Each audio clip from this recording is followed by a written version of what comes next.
Enjoying it? Wonderful. Well, we've come to the segment now where we're going to talk about why it is important to grow your own foods.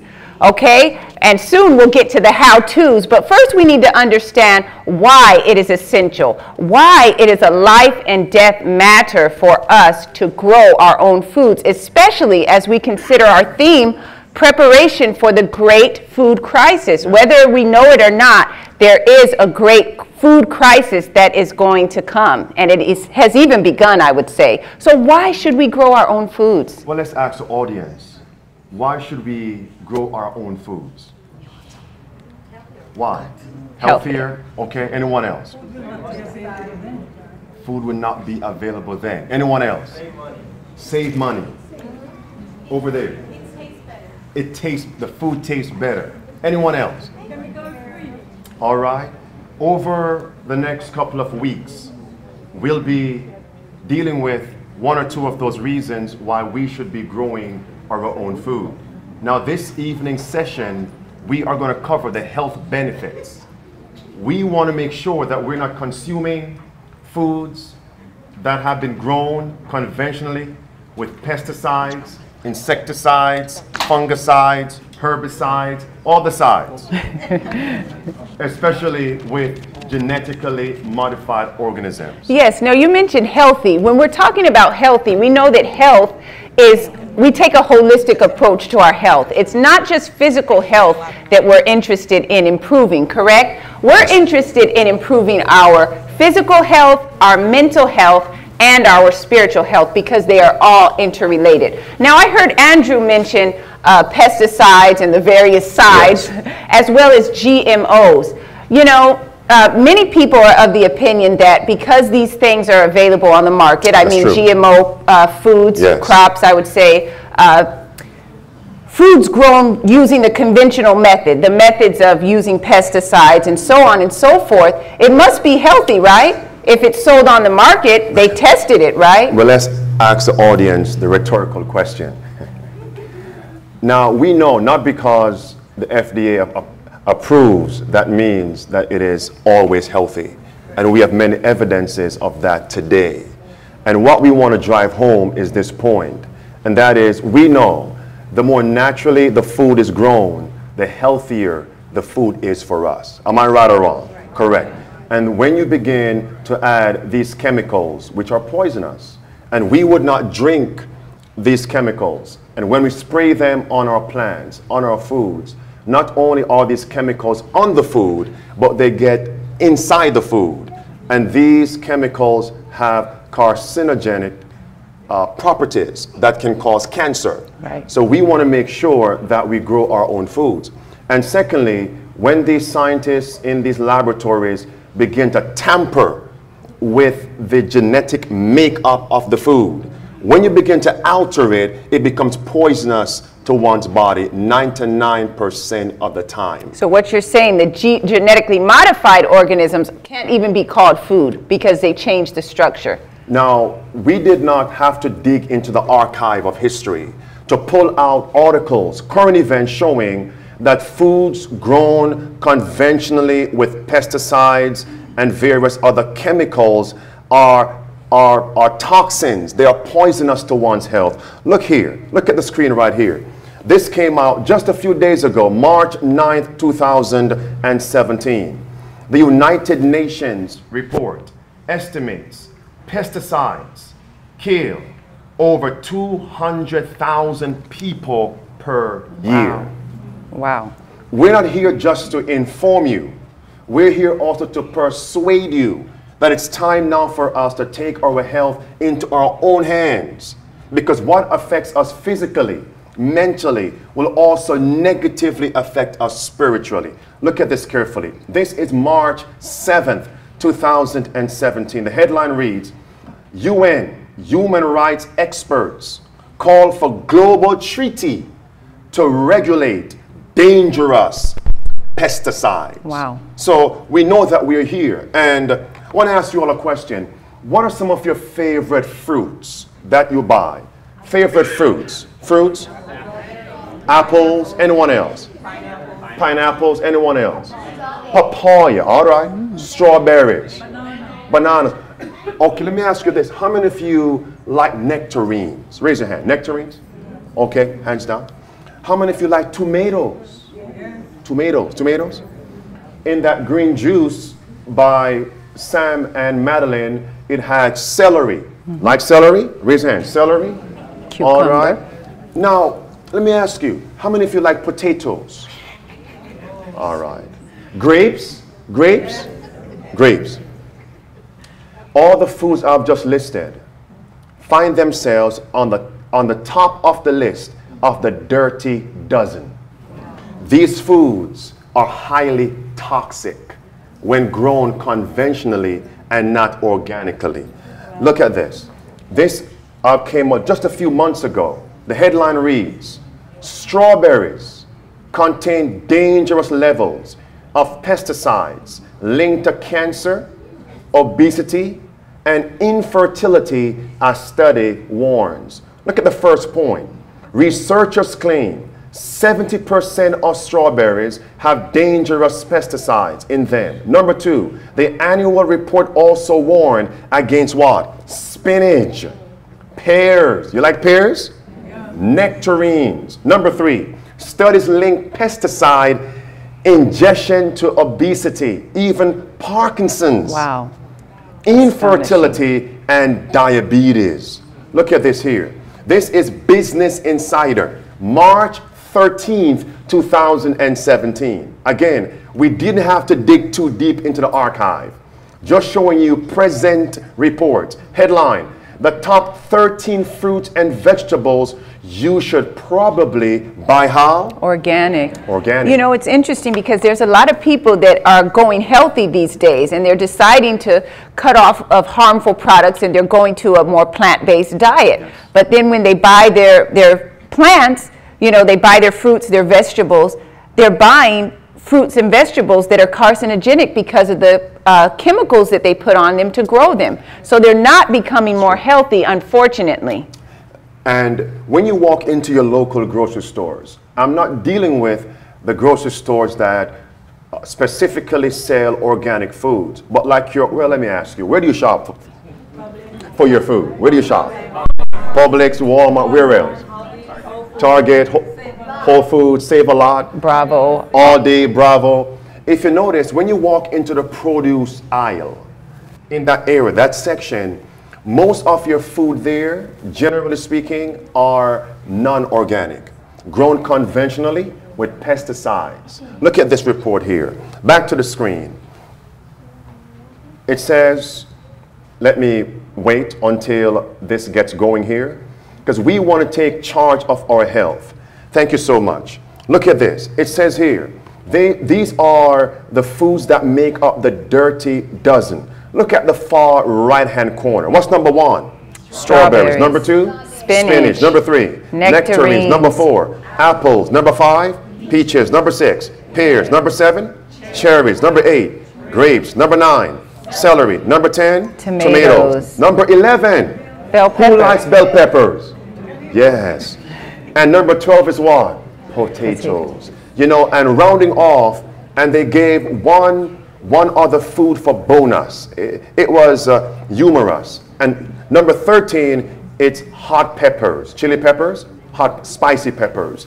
These are not healthy, but harmful to one's health. So we spoke about the pesticides. What about GMOs? Look at this here. This just came out a few months ago. New York Times, the headline reads, gene-altered apples get U.S. approval. Hillary, that paragraph for us. The government. The government on Friday approved the commercial planting of genetically engineered apples that are resistant to turning brown when sliced or bruised. Let's pause right there. So if you look at the far left of your screen, you see two apples there. The one on the far left oxidizes, gets brown after being cut. The one on the right, after being cut, 8 hours after, has not yet begun to show signs of oxidation. Wow. Now, if this is happening outside the body with this GMO food, what happens inside the body? Think about that. It becomes waste. Think about that. Toxin. Yes. Let's read on. The apple.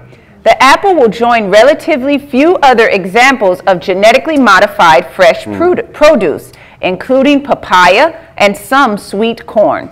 Most genetically modified crops are developed by giant seed and chemical companies like Monsanto. Have you heard of Monsanto? And DuPont Pioneer. But he said that labeling the fruit as genetically modified would only be demonizing it. Consumer groups say shutting off the browning mechanism could have unintended effects. So are they planning to label the foods GMO? Absolutely not. No.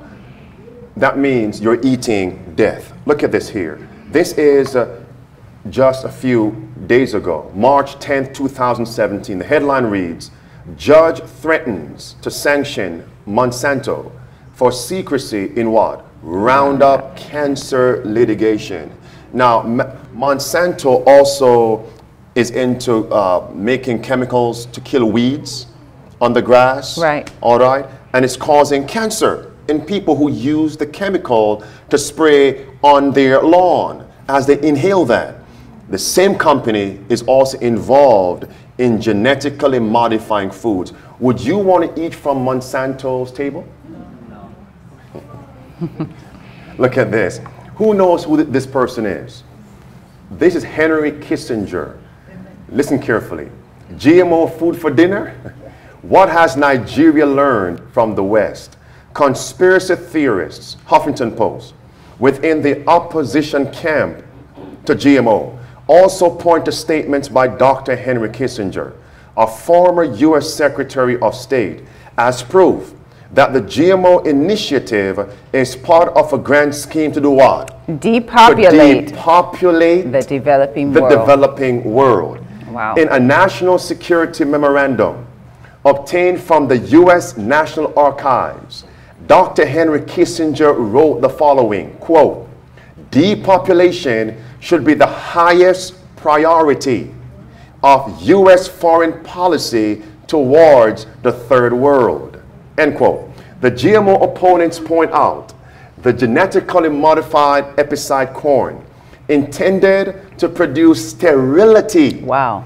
in human males as an obvious indication that GMOs could be used for eugenics. Wow. You know, it's interesting, as that word depopulate was mentioned about 3 times in this paragraph. That's what the paragraph is about, that the GMO initiative is actually to depopulate the world. And another proponent, a well-known proponent of depopulation, you all may know him, but before I tell you, this person, he basically states that because there aren't enough natural resources to go around, that it's imperative that we depopulate or we minimize the amount of people that are on this planet. And he said we can do so through healthcare, through vaccines, and through various other means. The clip that we're going to show you has 2 segments. The first segment, this person is Bill Gates. Know Bill Gates? Okay. And this Bill Gates can be brought into this session because it's dealing with health and healthcare. In the first segment of this clip, he's going to say it very quickly and subtly that we have to depopulate the world. The second segment, he's more public, forceful, and overt. Listen carefully.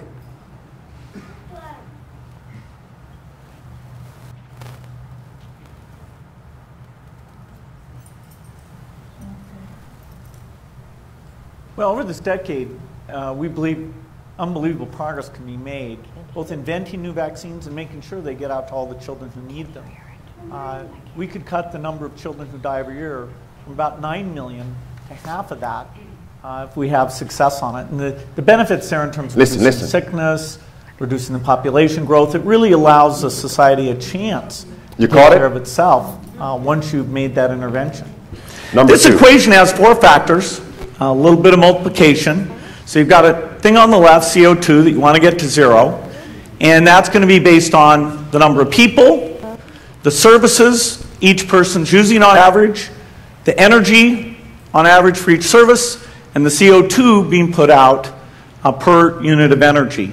So let's look at each one of these and see how we can get this down to zero. Probably one of these numbers is going to have to get pretty near to zero. That's back from high school algebra, but let's take a look. First, we've got population. Now, the world today has 6.8 billion people. That's headed up to about 9 billion. Now, if we do a really great job on new vaccines, healthcare, reproductive health services, we could lower that by perhaps 10 or 15%. But there we see an increase of about 1.3. All right, friends. Now, let's take a look at this. This is why this session has been called. Again, we're not here just to inform you, but to persuade you. It's time for you to take your health into your own hands. What affects you physically will also impact you mentally and spiritually. These individuals have an agenda. And the Bible tells us in chapter 11 of the Revelation and verse number 18 that when Jesus comes, he will come to destroy those who destroy the earth. And when you think about the bees, we all know bees, right? Based on the genetically modified plants and the farms that are sowing GMO seeds, these crops are killing the bees. And we need bees to pollinate our food. You kill the bees, you starve, in one sense, right? And if these GMO foods are killing bees, what would the foods do to human beings? Right. And not only that, it's also harming the ground, the earth, because when you put all these toxins and so forth in the earth, talking about the pesticides and herbicides and so forth, the ground is not going to readily yield as it would otherwise. And so you're destroying the human body, you're destroying the ground, you're destroying the other population in the environment. And we know that Christ's objective is that we prosper and be in health, even as our souls prosper. It's his objective that we might have life and have it how?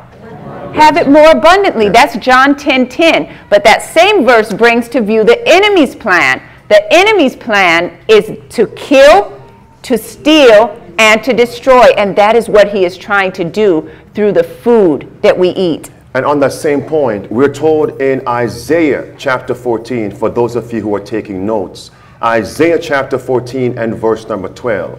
The word of God says, "How art thou fallen from heaven, O Lucifer, son of the morning? How art thou cut down to the ground, which didst weaken the nations?" Who live in nations? People. It's Satan's plan to weaken the nations. And one of the ways in which he's going to do it is through food. This brings us back to the very beginning of creation. What did Satan use to cause Eve to sin?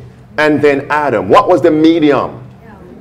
The serpent. And food to weaken the nations. And what weakens us physically will also affect us spiritually. I want to ask you a question. What do you think are the top 3 foods that are genetically modified today? The top 3 foods that are genetically modified. Corn. Please note that word corn. Number 2, anyone else? Soybeans. Number 3, wheat. Why those 3 foods? Why corn? Why soy? Why wheat? They're in most foods. Why those 3 foods? Corn, soy, wheat. From a biblical perspective, I'm going to ask you to do this research. Take your Bible, go to the back of the Bible, a concordance is there. Look up the word corn, or even get an exhaustive Bible concordance. Look up the word corn. Almost in every book of the Bible, when the Bible mentions food, corn is mentioned. Corn. And if you write down for me Psalm 78, verse 24 and verse 25, the Bible tells us that corn is used to represent angels' food. Corn is used to represent angels' food. So when Satan comes along and he manipulates and destroys the corn product, when you partake of non-organic corn, GMO corn, You're not eating God's food. You're eating the devil's food, which leads to sickness and even death. Right, and it leads to spiritual debility as well. But another food that you all mentioned was wheat. That's one of the top 3 as well. Wheat, and in the Bible, again, wheat is mentioned. In Matthew 13, we see the parable of the wheat and tares. Yes. There was a crisis there. An enemy went and sowed tares among the wheat. What was his purpose in sowing the tares among the wheat? To totally destroy the wheat crop. And there's one application of that. The enemy came and he sowed tares among that which was good, among the wheat. One application is to destroy the wheat by sowing the tares. Could this be a biblical application of genetically modifying the food? Oh, yes. Taking genes from who knows what, and taking those genes and scientifically putting those things into the membrane of these seeds, sowing those seeds to destroy the good which God gave to us as food. But you know, it was while men slept, this was done. And so that's why we call this health seminar, Preparation for the Great Food Crisis, so that we will not be asleep to this, so that we will know what is going on and how our food is being tampered with, and why it is time for us to know or to begin to grow our own foods organically. And rightfully said, as I heard earlier, that the corn, the soy, and the wheat are in most foods. All right? Read the labels, you'll see that. And notice carefully. Have you ever heard of plastic rice? December 23rd, 2016. Is that food? So has the enemy done something? Oh, yes. Is he destroying the food supply? It's a strategic plan of depopulation. Plastic, CNN News, plastic or not, over 100 bags of fake rice seized in Nigeria. Where were those bags going?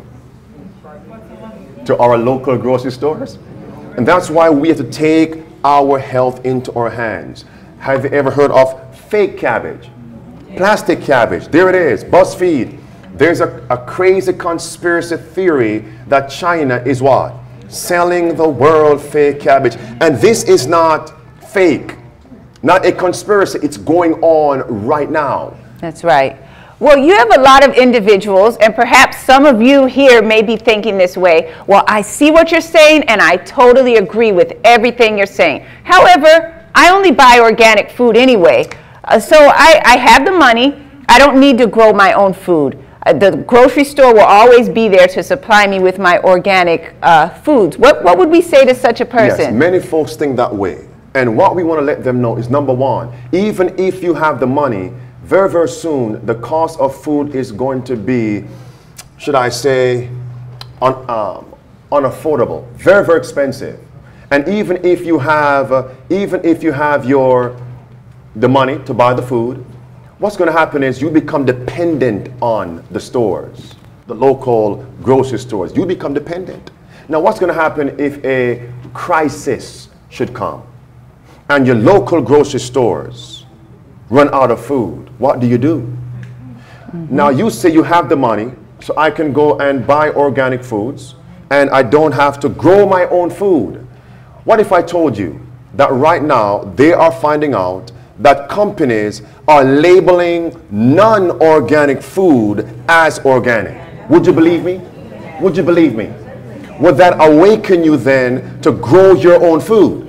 All right, look at this carefully. This is, again, just a few months ago, headline. It says, Walmart accused of organic fraud. Not just Walmart, though. Mislabeling. Where do you buy organic food here in Orlando? Where? You said Whole Foods, right? Look at this. What's the headline there?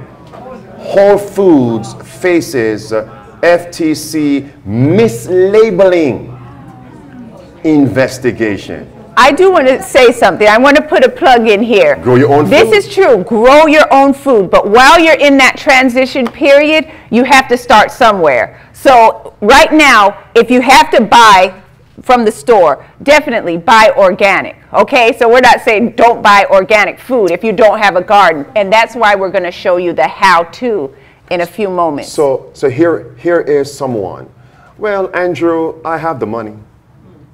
I could buy my organic food. Again, what if a crisis should hit this nation and the food trucks do not come in? What would you do? And the grocery stores go out of business. And they only have food for that community for only 2 or 3 days. What would you do? What's happening right now in Venezuela? Would you believe me that people are dumpster diving for food? Literally eating food from the trash cans. Would you believe me? Do you believe that may come to America? Oh no, Andrew, that would never come to America. No. They thought the same for Venezuela. You know Venezuela is rich in what? What resource? Oil. Look at this carefully. This is March 1st, 2017. March 1st, headline. Venezuelans are separating food from waste as more people forced to eat from the garbage can. Wow. From the garbage can. Now, write down this scripture, 2 Kings chapter 4 and verse number 38 through verse 40. It speaks about a time wherein God's men went to get food for the pot. And they picked and got some greens and put the greens in the pot. And when it was tasted, Elisha shouted out, one of the sons of the prophet shouted, there is death in the pot. One application. If we grow our own food, we know what we grow. So we won't put death in the pot. But if you depend on wicked men who are trying to make more money, what may happen? You may put death in the pot, become sick, and die. And not just make more money, but also depopulate the planet. Write down Proverbs chapter 6. Proverbs chapter 6, verse 6 through verse number 8. Jesus says, consider the ant. Stores up in summertime for the winter, for the crisis. Friends, a great food crisis is coming. And chapter 13 of the Revelation, put it down, verse 15 through verse 17 says, a day is going to come we won't be able to buy or sell. A great food crisis. It's time to grow our own food, store for the coming crisis. Is that point clear, my friends? You will remember this date when you came to this session. And for those of you online, March 19th, 2017, a great food crisis is coming. Why grow your own food? And not only a great food crisis as it relates to cucumbers, kale, pineapples, apples, ginger, etc., even coconut, all the way over there. But there is coming a famine, not for literal food, but for spiritual food. Put this text down. Amos chapter 8. Amos chapter 8, verse 11 through verse 13. A spiritual famine is coming. All of us have been brought here to prepare for the great food crisis. Not the literal food only, but the spiritual crisis. What will you do when you realize salvation is coming to an end and you are not yet saved? You're looking for a preacher, for someone to give you a Bible study, and it's too late. What will you do? It's time to store up. All right, it's time now to get to some practical things now. The how-tos. We have Jose and Cherise. What's planting?